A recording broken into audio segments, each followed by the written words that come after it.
नमस्कार। साहिब बंदगी सतनाम। आप सभी भक्तात्माओं से प्रार्थना है कि जो सत्संग चलेगा उस सत्संग को सभी बड़े ध्यान से और एकाग्रचित होकर सुने। इस सत्संग में सभी के बारे में बताया, किसी जाति विशेष नहीं, हिंदू मुस्लिम सिख ईसाई सभी इस सत्संग को सुने और अपना विवेक बढ़ाएं और अपनी मुक्ति का प्रयास करें। जन्म मरण से मुक्त होने का यही एक अवसर है। अगर ये अवसर आपने खो दिया तो भाई 84 में जाओगे।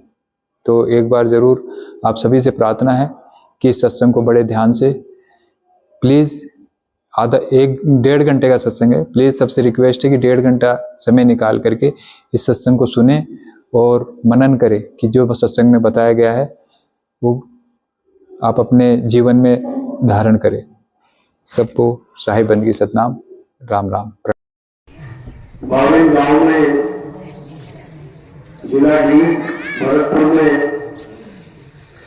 ये मूल ज्ञान का सत्संग होने जा रहा है। बहुत बड़े भाग हैं उन जीवों के जिनको अपने पूरे जीवन काल में एक बार भी ये मूल ज्ञान सुनने को मिल जाता है, और उससे भी बड़े भाग होते हैं उन जीवों के जो इस मूल ज्ञान को थोड़ा सा भी समझना शुरू कर देते हैं। अगर थोड़ा सा भी समझ में आ गया तो इसका मतलब शुरुआत हो गई। अब धीरे धीरे धीरे करके आप वहां तक पहुंच जाओगे जहां तक पहुंचने के लिए आपको ये इंसानी जन्म मिला है। क्योंकि सबसे बड़ी दुविधा तो ये है कि हमें यही नहीं पता कि हमें इंसान का जन्म मिला तो मिला क्यों है, कारण क्या है। पूरे संसार में किसी से भी पूछोगे कि हमें इंसान क्यों बनाया गया, ये बेचारा कुत्ता बना बैठा है, कोई चिड़िया, कोई कीड़े मकोड़े बने बैठे हैं, हमें इंसान जन्म क्यों मिला, किसी के पास इसका जवाब नहीं होगा। कोई कहेगा ये सृष्टि चलाने के लिए शादियां करो, ब्याह करो, आगे से आगे आबादी बढ़ाओ, इसलिए मिला। कोई कहेगा नाम कमाने के लिए, बड़ा नाम कमाओ दुनिया में फिर मर जाओ। कोई कहेगा बड़े दाम कमाने के लिए बड़े बड़े बिल्डिंग, बड़े बड़े महल बनाओ, मर जाओ, मिट्टी में मिल जाओ। जबकि ये सत्य नहीं है। हमें पता ही नहीं है कि ये इंसान जन्म मिला तो मिला क्यों है। तो मूल ज्ञान के द्वारा हमें यह समझ में आता है कि इंसान जन्म आखिर मिला क्यों है, कारण क्या है। तो आज इसी कारण को अच्छे से समझेंगे कि क्यों परमात्मा ने हमें चुना कि हम सबको इंसान बना दिया, और बेचारे जो बदकिस्मत जीव हैं वो 84 में भटक रहे हैं। हम किस्मत वाले हैं जो हमें इंसान जन्म मिला है।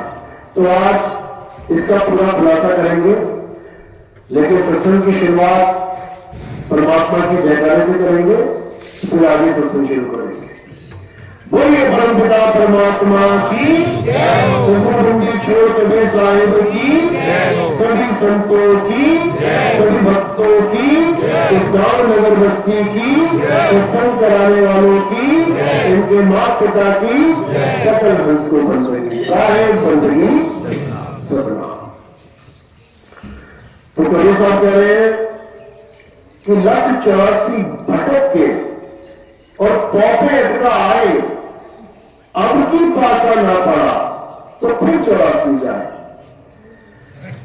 समझा रहे साहिब कि इतना आसान मत समझ लेना कि ये जन्म ऐसे मिल जाता है। ये एक इंसान जन्म कैसे मिलता है, 184 भटक के, कुत्ता, बिल्ली, हाथी, घोड़ा, चींटी, मछली, मगरमच्छ, पता नहीं क्या क्या बनना पड़ा। 84 लाख बार जानवरों की योनियों में जाना पड़ा। 84 लाख बार पता नहीं क्या क्या बनना पड़ा, तब जाके एक बार के लिए, केवल एक बार ये इंसान जन्म मिला है। यानी केवल एक मौका मिला है हमें इस इंसानी जन्म का, और उस इंसान जन्म में भी हमें लक्ष्य नहीं पता कि मिला तो क्यों मिला, कारण क्या है? ना कारण जानने के कारण इसको ऐसे गवा देते हैं, इसको ऐसे व्यर्थ कर देते हैं। तो कारण क्या है? अच्छे से समझ लो, इस इंसानी जन्म का एक ही कारण है, और वो है जन्म मरण से मुक्ति प्राप्त करना। ये बार बार जन्मना मरना, बार बार लक 84 में भटकना, इस सबको खत्म करने के लिए केवल एक जन्म है जो इसको खत्म कर सकता है, वो है इंसान जन्म। इस इंसान जन्म के लिए देवी देवता तरसते हैं कि हमें इंसान जन्म मिल जाए। देखो, देवी देवता भी इंसान बन के आए हैं, इतना दुर्लभ है ये, लेकिन इंसान इस मौके को चूक जाता है, उसको पता ही नहीं लगता कि मैं करने क्या आया हूं। वो देवी देवताओं की पूजा में लग जाता है बेचारा। देवी देवता इंसान की पूजा कर रहे हैं। कबीर साहब अपनी वाणी में लिखते हैं, इस देही को सिमरे देव और सो देही कर हर किसे। यानी बड़े बड़े देवी देवता इंसान जन्म को तरसते हैं कि हमें इंसान जन्म मिल जाए। इंसान जन्म मिलेगा तो क्या होगा? तो हम गुरु धारण कर पाएंगे। इंसान जन्म में ही हम गुरु धारण कर सकते हैं। कौन सा गुरु? दो प्रकार के गुरु होते हैं, एक 3 लोक का गुरु होता है और एक चौथे लोक का गुरु होता है। 3 लोक का गुरु आपको 3 लोक में कैसे रहना है, कैसे खाना है, कैसे पीना है, कैसे पूजा करनी है, कैसे पाठ करना है, कैसे हवन यज्ञ करना है, कैसे नाम जपना है, कैसे तीर्थों में जाना है, कैसे गंगा में स्नान करना, सारा समझा देगा। लेकिन 3 लोक से मुक्त नहीं कर पाएगा। 3 लोक की सारी भक्ति समझा देगा, कैसे क्या करना है, लेकिन 3 लोक से मुक्त नहीं कर पाएगा। क्यों? क्योंकि वो 3 लोक का ही गुरु है। लेकिन जो 3 लोक से परे, जिसको चौथा लोक कह दिया जाता है, अमर लोक, अजर लोक, अविनाशी लोक, अकह लोक, अनाम लोक, वहां तक पहुंचाने वाला गुरु, वो इन 3 लोक की भक्ति नहीं करवाता।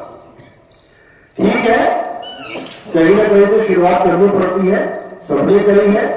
देवी देवता भी पूजे, मुसलमान है तो मस्जिद भी गया, सिख है तो गुरुद्वारे भी गया, सेवा की, और ईसाई है तो चर्च भी गया। शुरुआत तो कहीं ना कहीं से करेगा ही, लेकिन शुरुआत अंत नहीं होती। आप कोई भी काम शुरू करो, एक होती शुरुआत, और शुरुआत करके आप आगे की तरफ अपनी मंजिल की तरफ चलते हो, और एक समय ऐसा आता है जब आप अपनी मंजिल पर पहुंच जाते हो। तो शुरुआत क्या है? हमारे मंदिर, मस्जिद, गुरुद्वारे। छोटा सा बच्चा जाता है मंदिर मस्जिद से शुरुआत करते हैं भक्ति की, लेकिन कहां तक करें? उसकी मंजिल क्या है? क्या बुढ़ापे तक उसको घंटी बजानी है जाके मंदिर में? क्या बुढ़ापे तक उसको आरती ही गाते रहना है? क्या बुढ़ापे तक वो बेचारा नमाज ही पढ़ता रहेगा 5 टाइम की? क्या बुढ़ापे तक वो केवल गुरु ग्रंथ साहब को सुनता ही रहेगा? वचन जो पार्टी कर रहे हैं बस उसको सुनता रहेगा, यही काम है? आखिर प्राप्ति करें किसकी? मंजिल मिले कैसे? तो कबीर साहब समझा रहे हैं, कह रहे गुरु मेरे सभी बड़े, अपनी अपनी थौर, और शरण मिले की बात की सो माथे काबा। कबीर साहब समझा रहे हैं कि गुरु मेरे सभी बड़े, यानी तुम्हारे जीवन में अगर कोई भी गुरु आता है और तुम्हें भगवान के नाम से, अल्लाह के नाम से, वाहिगुरु के नाम से, गॉड के नाम से, और किसी के भी नाम से जोड़ देता है, यानी शुरुआत करवा देता है, वो भी पूजनीय है। जैसे एक डॉक्टर भी डॉक्टर तब बन पाया जब वो LKG, UKG, पहली, दूसरी, 5वीं के गुरु धारण करके आगे बढ़ा है। कोई डॉक्टर ये नहीं कह सकता कि मुझे ABCD किसी ने नहीं पढ़ाई। बोल के दिखाया जरा। आज भले वो डॉक्टर बन गया है, लेकिन ABCD उसने भी डांट खा खा के पढ़ी है गुरुओं से। तो गुरु मेरे सभी बड़े, अपनी अपनी थौर। अब थौर क्या है? सारे कबीरपंथी इस गोले को यूज करते हैं, लेकिन उनसे पूछो थौर क्या है? अपनी अपनी ठौर, बस वहीं पे काम करा, कुछ नहीं समझ में आता उनको क्या बोल रहे, क्योंकि उनको ठौर पता ही नहीं है। ठौर क्या है अच्छे से समझ लेना। ठौर का मतलब होता है ठिकाना। कहते हैं तेरा ठौर ठिकाना नहीं है कहीं, बिल्कुल है। तो तुम्हारा ठिकाना क्या है? जहां तुम रहोगे, जहां तुम रहते हो। तो हर गुरु तुम्हें कहीं ना कहीं का ठिकाना बताता है कि तुमने जाना कहां है। तो सबसे नीचे लेवल का जो गुरु होता है वो कौन होता है? जो तुम्हारे ध्यान को भूत प्रेतों से, चुड़ैल चंडालिकाओं से, काला जादू मंत्र जंतर से जो जोड़ता है, वो गुरु सबसे निचले लेवल का गुरु होता है। मानो ABCD वाला गुरु। वो भी तुम्हें दीक्षा देगा, वो भी तुम्हें मंत्र देगा, उस मंत्रों को सिद्ध करवाएगा, कहेगा मसान पे चलेगा, शमशान पे चलेगा, वहां जाके लाश को उठा, उस पर ऐसे कर वैसा कर, तुम्हें ज्ञान देगा, तुम वही काम करोगे। जो ज्ञान देगा वो गुरु कहलाएगा, बन गया तुम्हारा गुरु।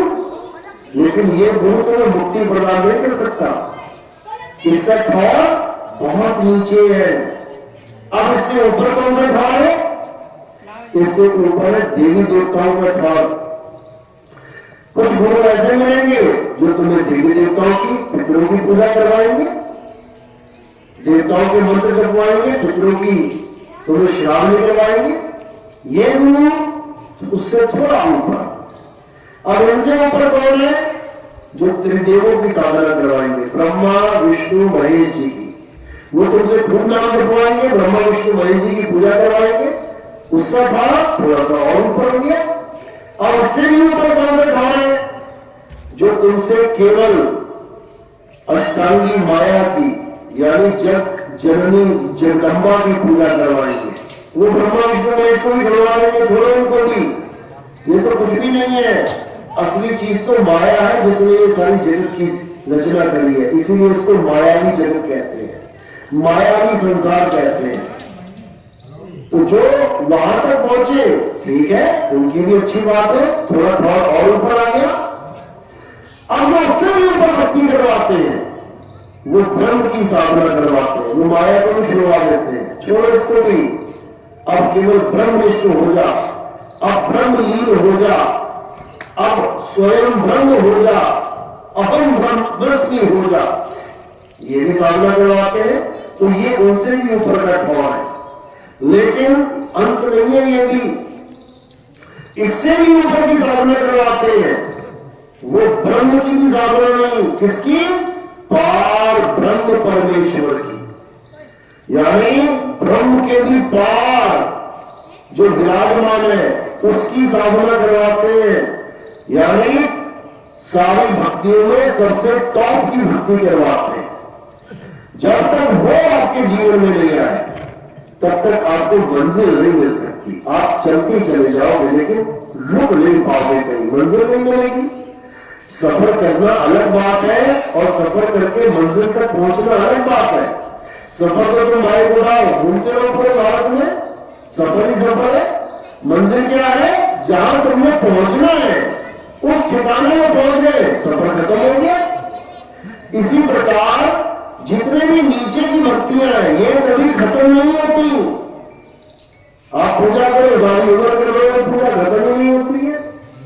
आप कुछ भी कर रहे हो, खत्म ही नहीं होता। तो खत्म क्या होगा? जब मंजिल पे पहुंच जाओगे तब भक्ति भी खत्म हो जाएगी। फिर क्या भक्ति करोगे? जब ठिकाने में पहुंचने बात खत्म हो गई। तो इसी को अचल बोला गया है, यानी चल अवस्था में आप एक सफर करने वाले व्यक्ति बन जाते हो और जब ठिकाने में पहुंच गए आराम से जाते रहे सफर में, उसको अचल अवस्था कहते हैं। तो अचल होना ही हमारे जीवन का लक्ष्य है। हमारे जीवन का एक ही लक्ष्य है कि हम पार ब्रह्म परमात्मा को जान लें, ब्रह्म की साधना से भी ऊपर की साधना को पहचान लें। तो सारे यही समझा रहे हैं, गुरु मेरे सभी बड़े, अपनी अपनी ठौर, शब्द विवेकी पारखी, सो माथे का हुआ। यानी गुरु सारे ठीक है, अपनी अपनी जगह ठीक है, तुम्हें कुछ ना कुछ दे ही रहे हैं, लेकिन कुछ से बात नहीं बनेगी, कुछ ना कुछ देने वाले गुरु से बात नहीं बनेगी। जो सब कुछ समझाएगा, सब कुछ देगा, बात उससे बनेगी। तो सब कुछ क्या है? वो हमारा अपना निज स्वरूप है, उसी को पार ब्रह्म कहते हैं। ये ब्रह्म से पार है, और ब्रह्म क्या है? हमारा ही अज्ञान स्वरूप है। जीव क्या है? हमारा महाज्ञान स्वरूप है, भोक्ता स्वरूप है। ब्रह्म हमारा सृष्टिकर्ता स्वरूप है, जीव हमारा भोक्ता स्वरूप है, और पार ब्रह्म हमारा निज स्वरूप है। उसमें न भोक्ता और न ही दृष्टिकर्ता, सृष्टिकर्ता, सब खत्म हो जाता है।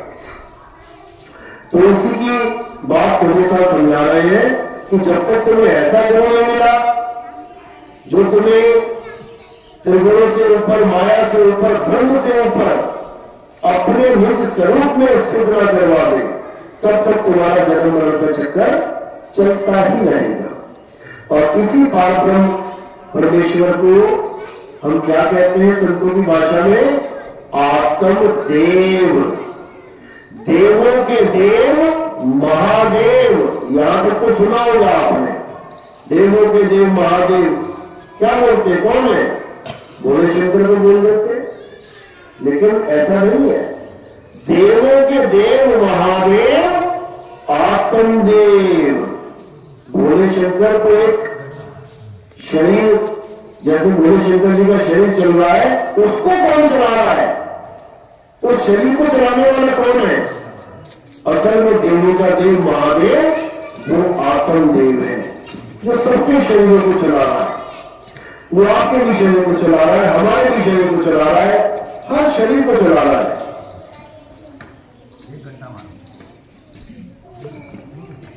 और हम उसी को नहीं जानते। सबसे बड़ी दुविधा है, हमारे साथ वो आत्मदेव 24 घंटे है। आत्मा सबके साथ 24 घंटे रहती है। आत्मा का नाम सुना ना?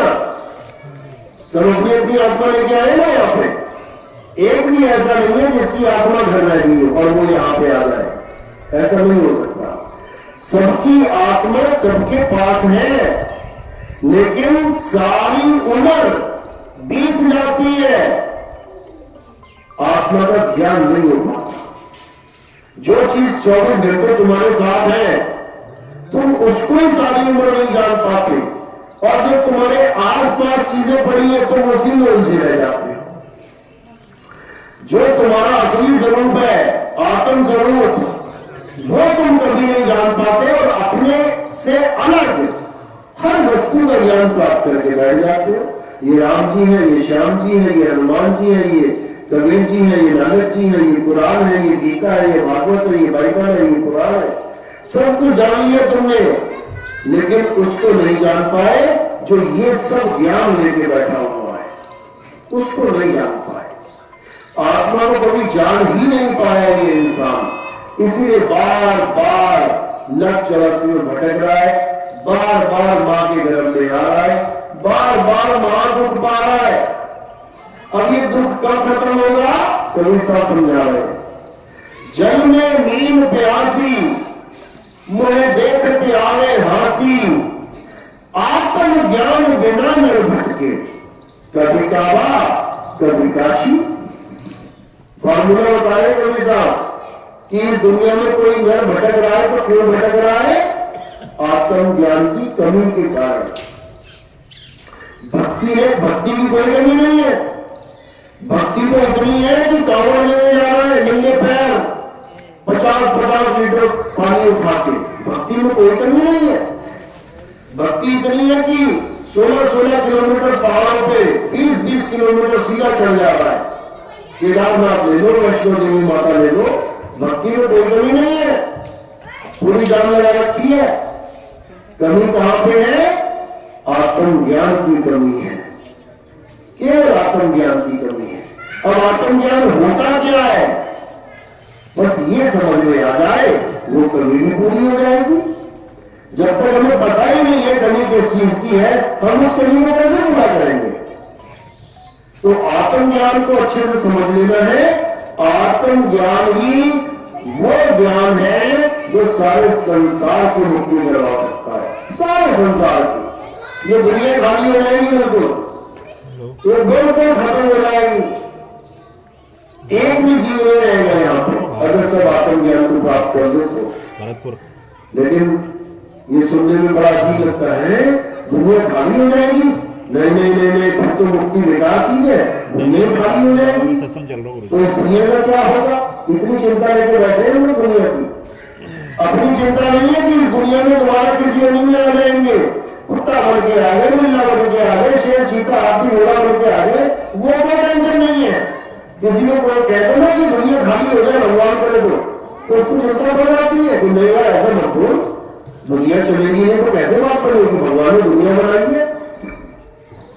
क्यों चिंता हो जाती है? क्योंकि दुनिया बनाने वाला ही बैठा है अंदर उसके। वो कहता है यार मैंने ऐसे दुनिया बनाई तो मेरा खाली हो जाए, क्योंकि वो सबके अंदर विराजमान है। वही कलिकाल भगवान है जो उस तीन लोक का मालिक है, उसी का नाम है कलिकाल।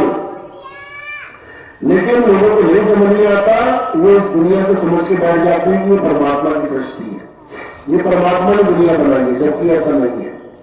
परमात्मा कोई सृष्टि नहीं बनाते, परमात्मा को सृष्टि खत्म करते हैं। परमात्मा का काम ही नहीं है सृष्टि बनाना। सृष्टि बनाना किसका काम है? ब्रह्म का काम है। और ब्रह्म की सृष्टि को क्या कहते हैं? ब्रह्मांड कहते हैं। ये सारा ब्रह्मांड यानी ब्रह्म के द्वारा बनाया गया अंडे के आकार का, यही है ब्रह्मांड। जैसे अंडे में आप देखोगे चूजा बैठा है और चारों तरफ क्या है? कवर। वो अंडे से बाहर नहीं जा सकता जब तक अंडा फूटे ना। तो वही हालत हम सबकी है, इस अंडे के अंदर बैठे हुए। यह आसमान अंडा है पूरा गोल, इसमें हम सब बैठे हुए हैं। अब इस अंडे से बाहर निकलने का कोई रास्ता नहीं पता, इसलिए अंडे में पैदा होते, अंडे में खप जाते हैं, पैदा हो रहे मर रहे, पैदा हो रहे मर रहे, पैदा हो रहे मर रहे। यही चलता रहेगा सारी उम्र, सारी युग। अब एक ही रास्ता है इस अंडे से बाहर आने का, और वो रास्ता क्या है? वो कबीर साहब का मूल ज्ञान है। साईं समझा रहे हैं कि ये धरती हांडी भई और ढकना भयो आकाश। जैसे कुकर होता है, कुकर में हमने चने डाल दिए, अब कुकर के अंदर जो चने हैं तो नीचे क्या है? तला, वो है धरती। ऊपर क्या है? ढक्कन कुकर का, वो क्या है? आकाश। तो कह रहे हैं नीचे धरती, ऊपर आकाश और बीच में जीव को कहा विकास। ये धरती हांडी भई ढकना भयो आकाश, तीन लोक ईंधन में और जीव को कहा विकास। सतलोक हांडी भोर के और ढकना जीव मार, स्वर्ग चली सतलोक को काल रहा झकमार। कबीर साहब ने इस सृष्टि को खोलने का दरवाजा बता दिया, इस सृष्टि के दरवाजे को खोलने का तरीका बता दिया।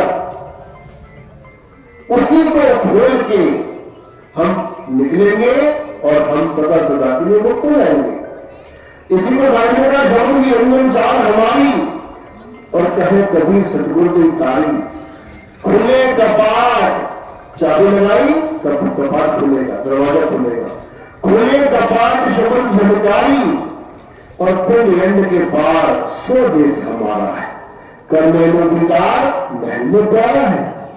यानी उस महल में जाने की हमें कोई रास्ता ही नहीं मिल रहा है। इसको महल मान बैठे हैं, काया रूपी महल को। इसमें परमात्मा ढूंढ रहे हैं, लेकिन जहां परमात्मा सच में रहता है वहां का हमें संदेशा ही नहीं है, अंदेशा ही नहीं है, कोई विचार ही नहीं है। तो वहां का विचार कौन देता है? गुरु देता है। गुरु समझाता है कि तू फंस गया क्रांतिकार में, तू फंस गया बेगाने देश में।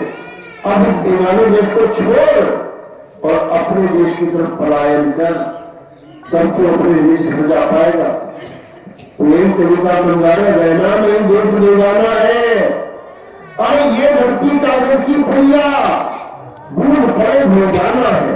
ये संसार झाड़े झाकर अरे उन्हें तो रोज मर जाना है, चाहे कभी सुनो साधो सतगुरु नाम ठिकाना है।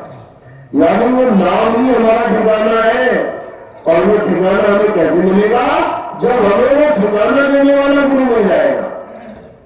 जैसे मैंने बताया पहले कि अपनी अपनी घर, हर गुरु तुम्हें कहीं ना कहीं किसी न किसी से जोड़ देगा। कोई कहेगा शिवलोक चलते हैं, कोई कहेगा वैकुंठ लोक चलेंगे मरने के बाद, कोई कहेगा स्वर्ग चलते, कोई कहेगा महास्वर्ग चलते, कोई कहेगा ब्रह्मलोक चलते, कोई कह रहा है माता के माया के लोग को चलते। सब इस कहीं ना कहीं फॉर्म बता रहे हैं। लेकिन वो जरूर होगा, वो ये कभी नहीं बोलेगा कि चलो स्वर्ग चले, चलो शिव लोग चले, वैकुंठ लोग चले, पितर लोग चले, कभी नहीं बोलेगा। वो क्या बोलेगा? चलो शब्द में चले, क्योंकि शब्द ही ठिकाना है। स्वर्ग समाये शब्द में, बातों काल न खाए। शब्द ही ठिकाना है स्वर्ग का। स्वर्ग केवल शरीर में रह के, केवल शब्द में रह के मुक्त हो सकती है। शरीर में रह के तो बंधन में है, हम बंधन में हैं। हमें लगता है कहां बंधन है, हाथों में कोई बेड़ी नहीं है, पैरों में कोई जंजीर नहीं है, हम तो मुक्त है। लेकिन ऐसा नहीं है, हम मुक्त नहीं है। हम इस काया रूपी जेल में, बंधन में है। हर इंसान काया रूपी जेल में, बंधन में है। लेकिन जब बंदी छोड़, इसके बंधन छुड़वाएंगे, तब इसको समझ में आएगा कि मैं कैसे बंधन में था।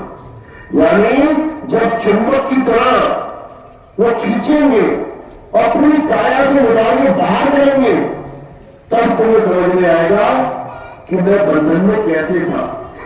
कितने बड़े भाग जो उस चुंबक रूपी शब्द गुरु ने लोहे रूपी जीव को अपने पास बुला दिया, काल से छुड़ा दिया। इसी को समझाया साहब ने, मोह चुंबक की प्रीत जो, अरे मोह को लेके उठाए, ऐसा शब्द कबीर का काल से लेके छुड़ाए। ऐसा शब्द कबीर का। यानी ठीक है, तुमने पूजा करी, पाठ करी, हवन किए, यज्ञ किए, बहुत अच्छी बात है, बुराई इसमें भी नहीं है। क्यों? कुछ ना कुछ कर रहे हैं भगवान के लिए, भक्ति करने के लिए कुछ ना कुछ कर रहे हो, बहुत अच्छी बात है। लेकिन बस इतना विचार करना है कि हम भक्ति कर क्यों रहे हैं, कारण क्या है। अब जिसका कारण है भक्ति करना दुनियावी इच्छाओं की वस्तुएं प्राप्त करने के लिए, वो तो बहुत लो लेवल का भगत है। उसको तो ये भी नहीं पता भक्ति करनी क्यों है। और जो भगत मुक्ति प्राप्त करने के लिए भक्ति कर रहा है, वो सच में एक संस्कारी जीव है। वो परमात्मा का सबसे प्रिय भगत है, जो मुक्ति प्राप्त करने के लिए भक्ति कर रहा है।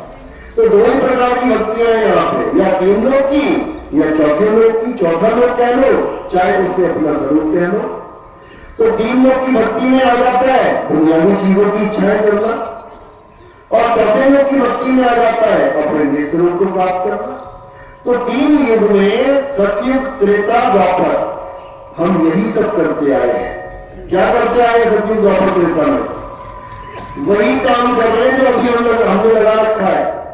क्या क्या कर रहे हैं? पूजा, पाठ, हवन, यज्ञ, मंत्र जाप, तीर्थ स्थान, नदियों में नहाना, यही सब करते आ रहे हैं। और यही हमने सतयुग में किया, सतयुग में भी यही कुछ किया। अगर सतयुग में ये सब करके हमें मुक्ति मिल जाती तो हम कभी त्रेता में ना आते। लेकिन हम त्रेता में आ गए, और त्रेता में भी हमने यही सब कुछ किया, यही सब करते रहे। हवन, यज्ञ, पूजा, पाठ, तीर्थ स्थान, मूर्त स्थान, फिर वापस द्वापर में आ गए। अगर त्रेता में मुक्त हो गए होते ये सब करके तो द्वापर में ना आते। लेकिन द्वापर में आ गए, फिर वही काम शुरू कर दिया, फिर वही काम शुरू कर दिया। हवन, यज्ञ, पूजा, पाठ, तीर्थ, मूर्त, फिर द्वापर से भी फिर वापस आ गए। अब देखो कलयुग में बैठे हुए, कलयुग में बैठे हुए मतलब न सतयुग में मुक्त हो पाए, न द्वापर में, न त्रेता में मुक्त हो पाए। इसीलिए आप यहां बैठे हुए हैं। अब मुक्ति ना होने का कारण क्या है? हम मुक्त हो क्यों नहीं पाए? हम इसलिए मुक्त नहीं हो पाए क्योंकि हमने पूजा करी, पाठ किए, हवन करे, यज्ञ किए, तीर्थों में गए, मूर्तों में गए, दुनिया भर का कर्म कांड किया, सब कुछ कर डाला, बस इसीलिए मुक्त नहीं हुए।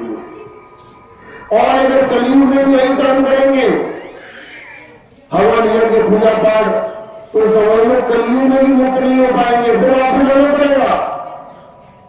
इसलिए अब क्या करना है?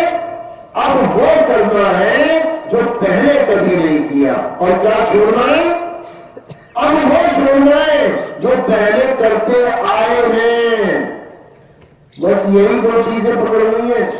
जो आज तक कर रहे हो उसको छोड़ देना है, और जो आज तक नहीं किया उसको करना है। अब क्या छोड़ना है, क्या करना है, ये अच्छे से समझ लो।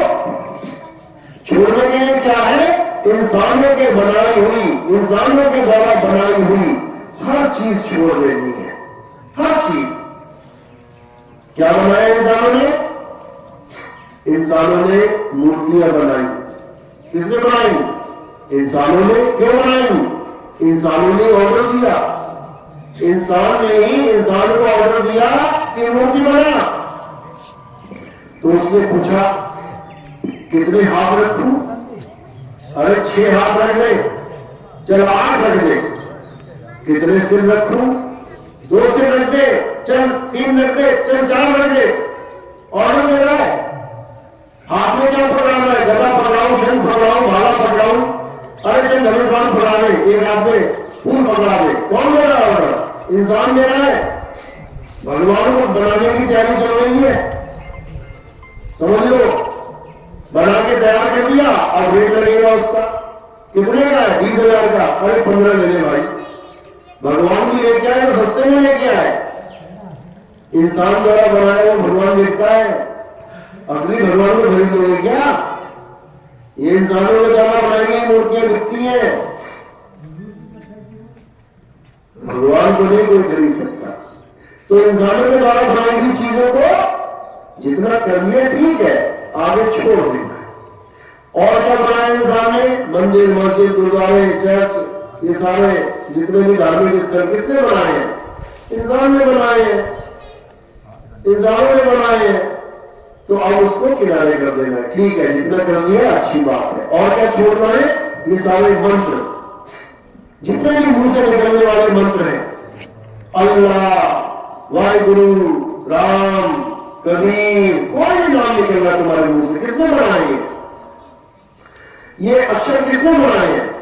हिंदी के, पंजाबी के, उर्दू के, फारसी के, जर्मनी, जापानी, चाइनीज, पुर्तगीज, जितने मर्जी देशों में भाषाएं देख लो, किसने बनाई है? इंसान ने। एक ऐसा समय था जब आदमी मानव था। आदमी मानव के पास कपड़े भी नहीं थे, जंगल घूम रहा था। आदमी मानव के पास कोई घर नहीं था रहने के लिए। आदमी मानव के पास खाने के लिए कोई इंतजाम नहीं था, कोई भाषा भी नहीं थी। तब ये सारे अक्षर कहां थे? तब उसने अक्षर नहीं बनाए थे, आग भी नहीं थी उसके पास। लेकिन आग उसके पास आ गई। कैसे? क्योंकि उसने आग की खोज करी। 2 पत्थर से पत्थर टकराए, आग प्रकट हुई। उसको पता लग गया कि आग कैसे आई, आग को कैसे प्रकट करना है। इसी प्रकार जैसे आपको प्रकट किया, वैसे ही इस मुंह से, कंठ से, जीव से अक्षर प्रकट कर दिए। हिंदुस्तान में जो आदि मानव थे, उन्होंने हिंदी भाषा के, संस्कृत भाषा के अक्षर प्रकट किए। जो अंग्रेजों वाले यानी अमेरिका, इंग्लैंड के आदि मानव थे, उन्होंने अंग्रेजी भाषा के अक्षर प्रकट कर दिए। हम लोगों ने 52 अक्षर प्रकट किए, उन लोगों ने 26 किए। धीरे धीरे सारे संसार में चाइनीज, पुर्तगीज, सारी भाषाएं, अक्षर किसने बनाए? आदि मानवों ने। उन्हीं अक्षरों को हम जपने लग गए। अब क्या करना है? जो इंसानों ने बनाई चीज उसको छोड़ना है। क्यों? 3 युग तक करके देख लिया, 3 युग तक सब कुछ करके देख लिया। बड़े से बड़े पूजा करा, हवन किया, यज्ञ किया, समाधियां लगा ली, बहुत कुछ कर लिया, लेकिन कुछ फायदा नहीं, वहीं के वहीं बैठे जमीन पे। अब क्या करना है? अब करना है अपने स्वरूप का ज्ञान, जिसको आत्म ज्ञान कहते हैं। आत्म ज्ञान, कभी सब कह रहे आत्म ज्ञान बिना में भटके, कभी काबा कभी काशी। केवल आत्मज्ञान की कमी के कारण ये इंसान भटकता फिरता है। अब आत्मज्ञान होता क्या है, इसको समझिए। आत्मज्ञान का मतलब ये नहीं कि तुम राम राम राम राम जप रहे हो। आत्मज्ञान का मतलब ये नहीं कि तुम राधे राधे राधे राधे कर रहे हो। आत्मज्ञान का मतलब ये बिल्कुल नहीं कि तुम अल्लाह जपो। आत्मज्ञान का मतलब ये बिल्कुल नहीं कि तुम वाहिगुरु जपो। आत्मज्ञान का मतलब है आत्म ज्ञान, यानी खुद का ज्ञान हो जाना, इसे आत्म ज्ञान कहते हैं। जैसे आत्म कथा किसे कहते हैं?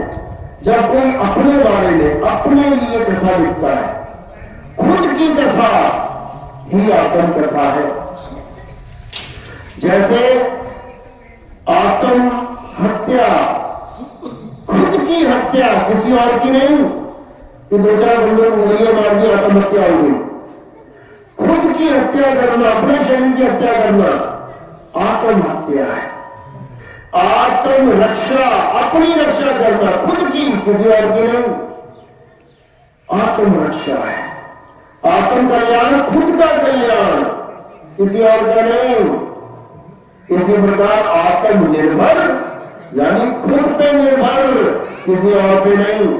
तो जहां पर भी आत्म शब्द लग जाता है, वहां पर उसका अर्थ खुद हो जाता है। खुद यानी खुद गया, आत्मा यानी आत्म, आत्म यानी खुद, खुद गया।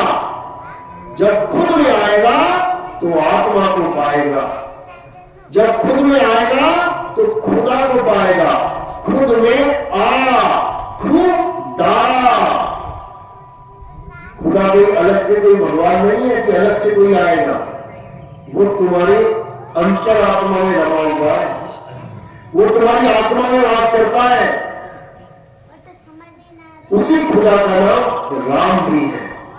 राम का मतलब जो सब में रमा हुआ है, यानी जो खुद में रमा हुआ है, मेरे स्वरूप में रमा हुआ है, आपके स्वरूप में रमा हुआ है, सब घटों में रमा हुआ है।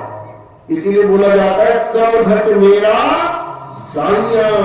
अरे सुनी सेजना कोई बलिहारी व घट की, जिस घट पर घट हो बलिहार जाते हैं उस घट पे जहां पे वो प्रकट हो जाता है, यानी ज्ञान प्रकट हो गया, उसको आत्मा का अनुभव हो गया, कहते बलिहार जाते हैं। तो इसी को समझना है, आत्म कथा, आत्म हत्या, आत्म रक्षा, आत्म निर्भर, आत्म समर्पण, ये सब खुद के लिए आ रहा है, खुद को। इसी प्रकार आत्म ज्ञान यानी खुद का ज्ञान प्राप्त करना। मैं कौन हूं, मैं क्या हूं, क्या मैं शरीर हूं या शरीरों के अंग हूं?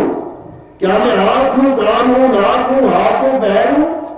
बिल्कुल नहीं। हाथ कट भी जाएगा तब भी मैं नहीं मरूंगा, पैर कट भी जाएगा तब भी मैं नहीं मरूंगा, गला कट भी जाएगा तब भी मैं नहीं मरूंगा। कौन मरेगा? शरीर मरेगा। इसको समझना, अपनी आत्मा को जानना, जो शरीरों से परे है उसे आत्मज्ञान कहते हैं।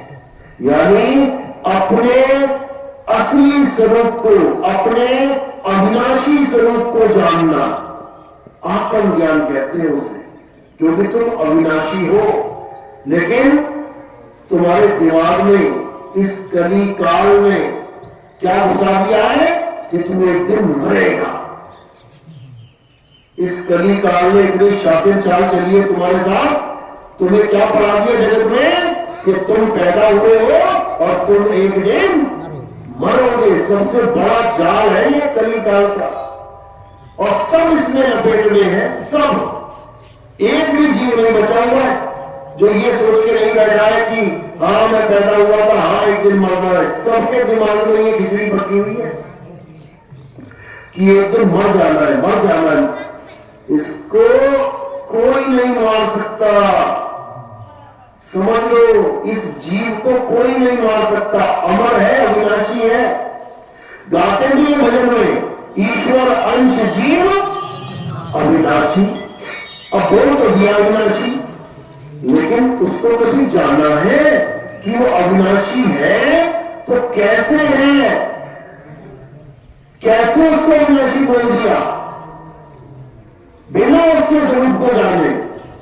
इसलिए सबसे पहले आत्मा का स्वरूप जानना पड़ेगा कि आत्मा है क्या। जिस दिन तुम्हें पता लग गया कि आत्मा कैसी होती है, उस दिन तुम ठोक के कहोगे, पूरे तन के कहोगे, पूरे आत्मविश्वास से कहोगे कि अब मैं समझ गया, मैं नहीं मरूंगा। आज तक तो सुन रहा था, आज तक तो सत्संगों में सुना था कि आत्मा अमर है, अजर है, अविनाशी है, लेकिन आज मैंने जान लिया कि आत्मा सच में अजर अमर अविनाशी है। कैसे जाना? स्वरूप ज्ञान के द्वारा।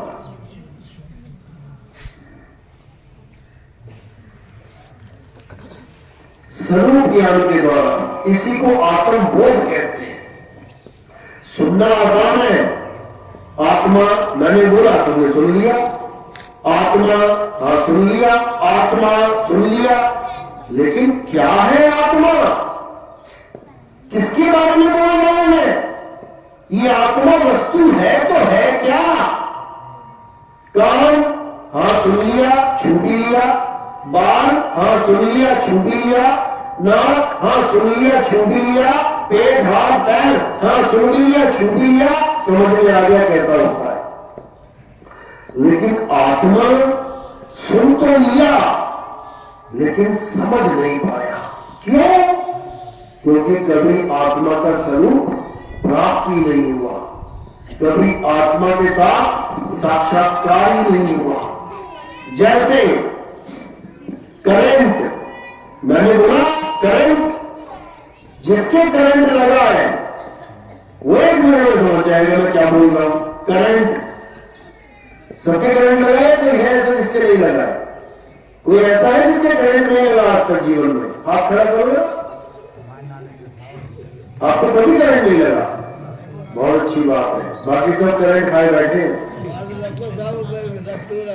कहीं ना कभी सबके लगी जाता है, जब ना चाहते हुए, चाहता कोई नहीं मुझे करंट लगे, लेकिन ये दिखता नहीं है, इसलिए झटके से लग जाता है। अब जिसको पता है कि करंट क्या होता है, उसको समझाना 2 मिनट का काम है। तो भैया देखना पिता को हाथ मत लगाना, करंट है, बंदा एकदम पीछे हो, करंट है इसमें। और जिसको कभी करंट नहीं लगा उसको 100 बार कह दो, अरे इसमें करंट है, वो कभी सोच ही नहीं सकता कि इसको छूने तो होगा कैसा, करंट है कैसा। उसके दिमाग में केवल एक हुआ है कि हाँ इसमें करंट हुआ है, यानी कुछ ना कुछ गड़बड़ है, लेकिन उसको पता नहीं है कि होता कैसा है। अब पता करने के लिए क्या करना पड़ेगा? वो बढ़िया तार खुली, उसको जाके उंगली लगा ले, अभी जान जाएगा करंट कैसा होता है। बिना अनुभव की क्यों मरना? एक बार अनुभव कर लिए, भगवान भी कहेगा हाँ भैया बिना करंट खाए आ गए तो दुनिया से, तेरे लिए स्पेशल करंट बनाया मैंने, सारा कुछ करंट से चल रहा है, तो बिना जाने इस दुनिया से निकल गया कि करंट कैसा होता है। एक बार करंट खा के देख लेना, तब समझ में आ जाएगा कि करंट किसे कहते हैं। इसी प्रकार जो चीज तुम्हारे साथ 24 घंटे है, क्या है तुम्हारे साथ 24 घंटे? आत्मा। 24 घंटे हैं, लेकिन उस आत्मा का ज्ञान नहीं है, उस आत्मा का ज्ञान नहीं है। वो आत्मा है कैसी? करंट तो कुछ भी नहीं है उस आत्मा के सामने। करंट तो केवल लोहे के पंखे चला रहा है, करंट तो केवल मशीनों को चला रहा है लोहे की, करंट तो केवल बल्ब ही जला रहा है। ये आत्मा पांचों तत्वों को चला रही है। देखो ये बैठे पांचों तत्व, आकाश भी है, वायु भी है, अग्नि भी है, जल भी है, पृथ्वी भी है, यानी पूरी सृष्टि है। ये सृष्टि किससे बनी है? पांच तत्वों से। तो ये पांच तत्वों को चला ही तो रहा है, यानी ये सृष्टि चला रहा है आत्मा। लेकिन वो सृष्टि चला रहा है उसको तुम जान नहीं रहे, और जो पत्थर की मूर्ति तुम बना रहे हो एक तत्व की, तो उसको भगवान बना दिया तुमने। जो पांच तत्वों को चला रहा है, जिसको हम सच में भगवान कहें तो कम नहीं है, उसको हमने जाना नहीं। और एक पत्थर की मूर्ति जिसे हम ही उठा के यहां रखते हैं, हम ही उठा के वहां रखते हैं, हम ही नहलाते हैं, हम ही बुलाते हैं, हम ही भोग लगाते हैं, वो भी ना खा पाती है। हम ही लगाते हैं अंगूठा लगा के चिपका देते हैं लड्डू मुंह पे, वो भी नहीं खा पाती है। उसको हमने भगवान बना दिया। और जो उठा उठा के हम खा रहे हैं, जिसके कारण हम खा पा रहे हैं, उसको हम जानते ही नहीं है। यानी जो मूर्ति, इसको मूर्ति कहते हैं, ये मूर्ति है। जो मूर्ति भोग खा सकती है, जिसकी वजह से खा रही है, उसको हमने जाना नहीं। और जो मूर्ति नहीं खा सकती, उसको हमने भगवान बना दिया। बस यही दिक्कत है। तो भगवान क्या है? भगवान कोई पत्थर नहीं है भाई। ना राम जी पत्थर के थे, ना हनुमान जी पत्थर के थे, ना विष्णु जी पत्थर के थे, ना शंकर जी पत्थर के थे। पत्थर की कौन थी? अहिल्या थी। श्राप लगा था इसलिए पत्थर की थी। अहिल्या को श्राप लगा था, पत्थर की थी। भगवान ने प्यार लगाया, पत्थर से इंसान हो गई। यानी भगवान वो है जो पत्थर से इंसान बना दे, और इंसान उससे भी बड़ा है जो भगवान को पत्थर बना दे। बना दिया इंसान ने पत्थर। देखो जहां मर्जी जाओ, मंदिर में क्या है? पत्थर के भगवान किसने रखे? इंसान ने रखे। यानी इंसान इतना बड़ा हो गया कि भगवान को पत्थर बना दिया उसने। वारे इंसान इतना बड़ा ज्ञानी बन गया है। पत्थर कभी भगवान नहीं होता, समझ लो। कृष्ण जी समझा रहे हैं गीता में, हे अर्जुन, तू और मैं ये शरीर नहीं है। तू मुझे देख रहा है, मैं तुझे देख रहा हूं। जो चीज दिखाई दे रही है वो हम नहीं है। जो चीज नहीं दिखाई दे रही वो है हम। कौन नहीं दिखाई देता शरीर को छोड़ते हुए? जब शरीर को छोड़ के कोई निकलता है, क्या वो दिखाई देता है? नहीं दिखाई देता। लेकिन उसी की वजह से शरीर चल रहा है। जब पंखे को करंट छोड़ के जाता है, दिखाई देता है कि वो जा रहा है, वो जा रहा है, वो जा रहा है। जो नहीं दिखाई दे रहा ना, उसकी वजह से शरीर चल रहा है, पंखा चल रहा है। लेकिन हम एक दूसरे को शरीर मान बैठे हैं। जबकि कृष्ण जी पूरी गीता में यही समझा रहे हैं कि भाई हम शरीर नहीं है, हम आत्मा है।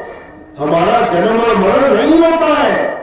हम अविनाशी अजन्मे नित्य है।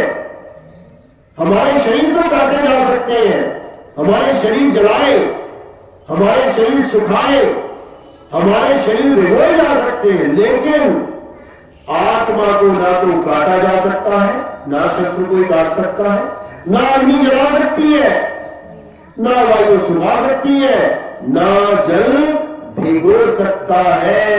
हम वो आत्मा है। लेकिन लोगों ने शरीर तो छोड़ो, शरीर भी मानते समझ में आता। लोगों ने पत्थर बना दिया कृष्ण जी को। सबसे बड़ी दिक्कत तो ये हो जाती। कृष्ण जी वो है जो पूरे पहाड़ को उठा लिया जिन्होंने, और तुमने उसको कृष्ण बना दिया जिसको टेढ़ा कर दो तो खुद ही तो उठ पाए। एक मूर्ति को टेढ़ा कर दो, किसी की भी मूर्ति को टेढ़ा कर दो, कितने मिनट में उठ जाएगी? कितने घंटे में उठ जाएगी? कितने दिन में उठ जाएगी?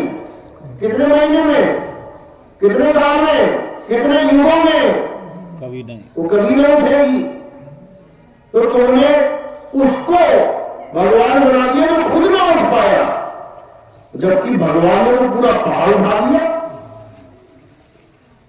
समझो, चलो मूर्ति नहीं उठ पाई, तुम किसी आदमी के बच्चे को, अपने बच्चे को, छोटे से बच्चे को टेढ़ा कर दो, कितनी देर में हो जाएगा?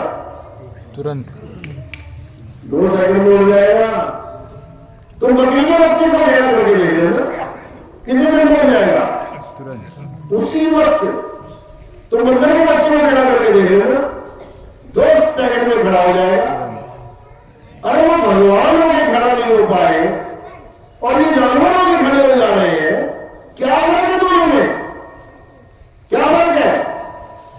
क्योंकि जानवरों में आत्मा है और पत्थर में आत्मा नहीं है।